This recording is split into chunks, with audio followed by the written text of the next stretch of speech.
Não adianta. A primeira-dama não aguenta ficar uma semana sem um fiasco, sem um novo vexame. Eu não sei se você se lembra, mas na quinta-feira da semana passada, ela liderou a preparação de um coquetel temático, bancado com o nosso dinheiro, é claro, para ser oferecido à noite aos chefes de Estado presentes na cúpula em Belém. No entanto, a noite chegou, nenhum chefe de Estado compareceu e o coquetel acabou virando apenas uma reunião interna do próprio PT. Pois bem, na tarde de ontem, quarta-feira, Janja participou de um painel dentro da COP30 intitulado de Narrativas e Storytelling para Enfrentar a Crise Climática. Por sinal, é preciso reconhecer que esse foi o painel com o título mais sincero que eu já vi até hoje, pois se tem uma coisa que essa turma sabe fazer é criar narrativas e storytelling para empurrar sua ideologia goela abaixo para a população.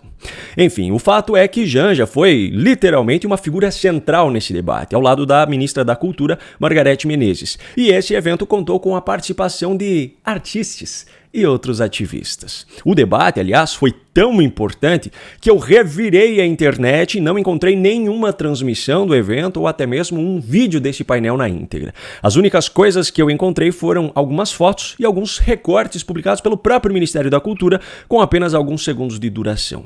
Por outro lado, faz até sentido que essa conversa tenha sido mantida em segredo, pois, de acordo com o título do painel, o objetivo ali era combinar quais narrativas seriam adotadas dali em diante. Só que, para o azar de Janja, algum jornalista presente naquele espaço resolveu anotar e publicar aquilo que foi dito por ela, fora desses recortes estratégicos divulgados pelo próprio governo. E foi aí que a hipocrisia da primeira-dama e dos demais militantes presentes ficou escancarada. Ela simplesmente pediu desculpas aos artistas pelo calor durante o evento. Segundo o Poder 360, Janja disse o seguinte, abro aspas, quero pedir desculpa porque eu sei que o dia hoje foi um pouco quente, bastante quente, aqui na COP e estamos tentando resolver. A gente sabia das dificuldades de trazer a COP para Belém e que essa era uma das dificuldades que a gente sabia que poderia acontecer. Eu não tenho gestão sobre isso, mas de qualquer forma me sinto na obrigação de pedir desculpa para vocês por esse calor que estamos vivendo aqui. Parece piada, mas não é. Uma meia dúzia de artistas que acha que tem moral para discutir sobre meio ambiente chega ao mais próximo que eles já chegaram na vida da realidade do povo que mora em uma região como a Amazônia, mas ainda muito distante da realidade, e Janja acha que precisa pedir desculpa para eles por isso. Não levaram uma picada de mosquito, não sujaram o pé de terra, apenas descobriram que uma região próxima à linha do Equador, vejam só, é quente. E que o governo defendido por eles é incompetente até mesmo para organizar um evento. E a primeira-dama acha que todo mundo deve pedir desculpas a eles por tê-los feito passar por uma situação tão desconfortável assim. Já imaginou se eles ficam chateados e não gravam mais vídeos na frente de uma samambaia nos seus apartamentos em São Paulo ou no Rio, pedindo para que salvem a Amazônia? Como é que o governo vai ter apoio para pedir dinheiro para as ONGs lideradas pelos seus amigos ambientalistas de esquerda? Pois é, e para piorar ainda mais a situação, no mesmo dia, só que em outro evento ligado à COP30, Janja ainda veio com essa.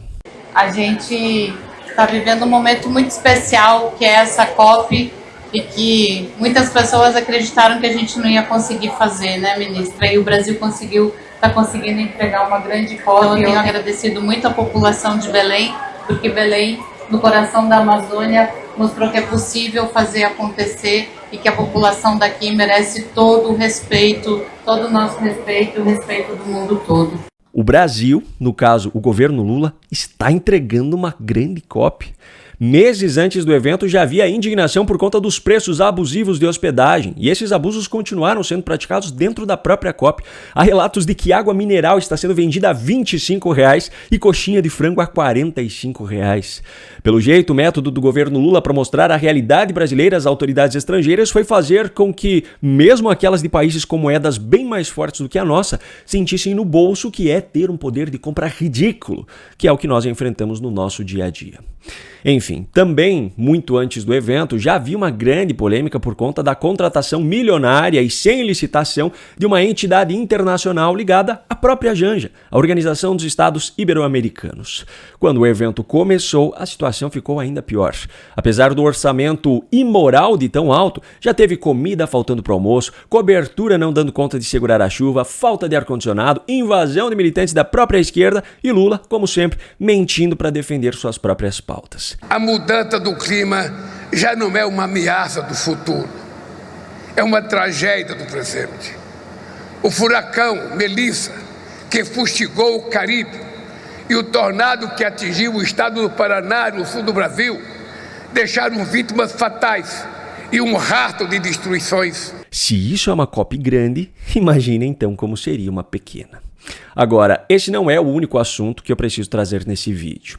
A essa altura do campeonato, você já deve estar sabendo que Alessandro Stefanuto, que foi presidente do INSS no governo Lula, até ser afastado quando o escândalo de fraudes veio à tona, foi preso hoje pela Polícia Federal. Só que eu não poderia deixar de chamar a atenção para a forma como isso está sendo noticiado por alguns veículos de imprensa, porque trata-se de mais um exemplo claríssimo de como o jornalismo militante manipula notícias através do jogo de palavras para induzir o leitor a determinado entendimento. Veja só a matéria do portal de notícias da Globo. Ex-presidente do INSS, Alessandro Stefanuto, é preso pela PF em operação contra descontos ilegais em aposentadorias. Stefanuto foi nomeado pelo próprio Lula para comandar o INSS em julho de 2023, como a própria Globo noticiou na época. Quando o escândalo estourou, já em 2025, o ex-ministro Carlos Lupe, sabe-se lá por quê, tentou trazer para si a responsabilidade pela escolha. Mas o fato é que a responsabilidade real é do presidente da República.